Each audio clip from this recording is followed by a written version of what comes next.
তখন শ্বশুরমশাই বললেন, এ কেমন কথা বলছো তুমি? আমি কি তোমার সঙ্গে কখনো এমন রুডভাবে কথা বলেছি? আমি তো এই কথাটা বলার সময় মজা করেই বলেছিলাম। ভুল তো মানুষই করে, তাই বলে বিষয়টাকে এভাবে মেনে নেওয়া যায় না। তুমি এমনভাবে কথা বলছো যেন খুব বড় কিছু হয়ে গেছে। আমি তখন বললাম, দেখুন, কথার একটা মাত্রা থাকে, কিন্তু আপনি যা বলেছেন সেটা কোনোভাবেই মানানসই নয়, একেবারেই মানানসই নয়। আর এটা আমার বেলায় খাটে না। একটু নিজের বিবেক দিয়ে ভেবে দেখুন আপনি কাকে কি বললেন। বরং এটা স্বীকার করুন যে আপনি ভুল করেছেন।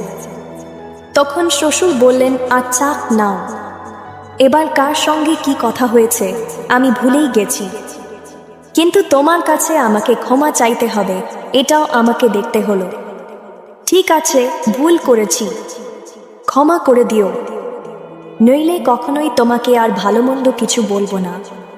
তোমাদের আজকাল কিছু বলাই যায় না, তোমরা হঠাৎ করেই সেটাকে নিজের মতো করে মনে নিয়ে বসো। আজকাল যে যুগ পড়েছে তাতে ছেলে মেয়েদের কিছু বলা যায় না।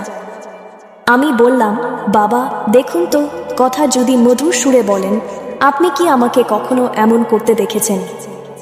আপনি আমার শ্বশুর, আপনাকে আমি সম্মানই করি, কিন্তু আপনি কখনো কি ভেবে দেখেছেন আপনি কোন কথাটা বলছেন আর কোন কথাটা বলা উচিত নয়?